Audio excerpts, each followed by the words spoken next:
श्री वाचा DP vice president महोदया लक्ष्मीबेन मोहन,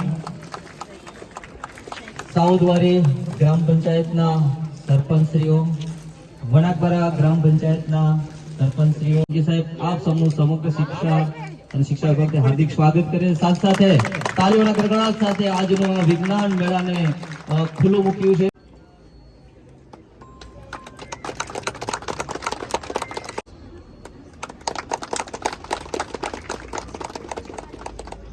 દીવ જિલ્લાના આ વિજ્ઞાન મેળામાં જુદી જુદી શાળામાંથી બાળ વૈજ્ઞાનિકો પોતાના નવા નવા પ્રયોગો આવિષ્કારો અહીંયા આગળ આ જિલ્લા કક્ષાએ રજૂ કર્યા છે।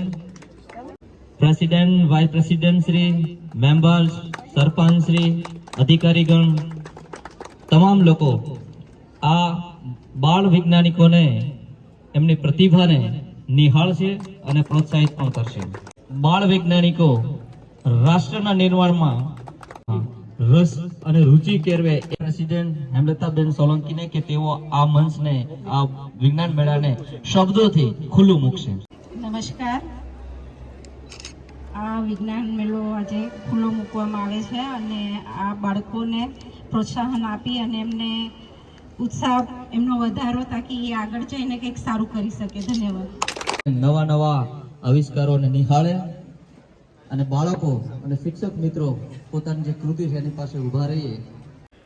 દીવમાં 2 દિવસનો જિલ્લા સ્તરનો વિજ્ઞાન પ્રદર્શન મેળાનો આજે પ્રારંભ થયો।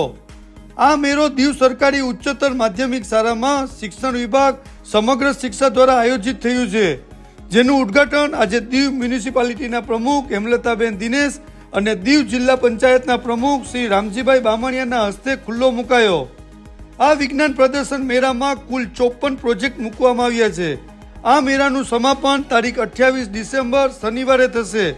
આ મેળાનું સમગ્ર માર્ગદર્શન અને નેતૃત્વ શિક્ષણ અધિકારી શ્રી અરવિંદ સોલંકી અને શ્રી પિયુષ માળુ દ્વારા કરવામાં આવ્યું છે। આ મેળાને સફળ બનાવવા સમગ્ર શિક્ષાની ટીમ સતત કાર્યરત છે।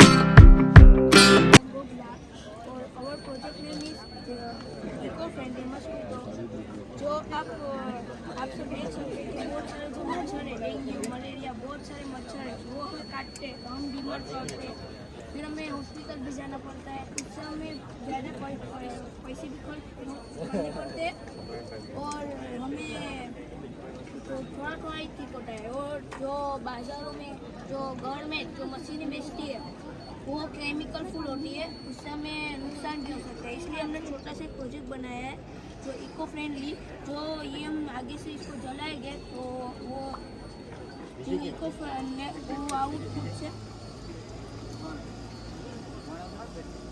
तो ये हमने नेचुरली जो नीम के पत्ते हैं उसको जलाया है और ये यहाँ से जो धुआं निकलता है उससे ગાયક ટીચર મિત્રોને ખાસ વિનંતી એમના વિદ્યાર્થી પાસે ઊભા રહીએ।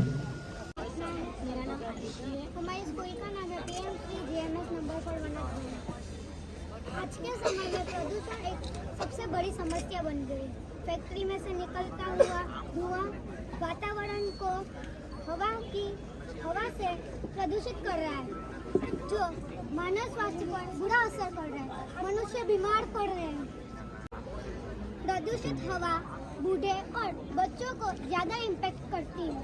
हमारे इस मॉडल के द्वारा हम यह कोशिश कर रहे हैं कि फैक्ट्री में से निकलता हुआ धुआं कैसे साफ करें, तो यह हम देखेंगे।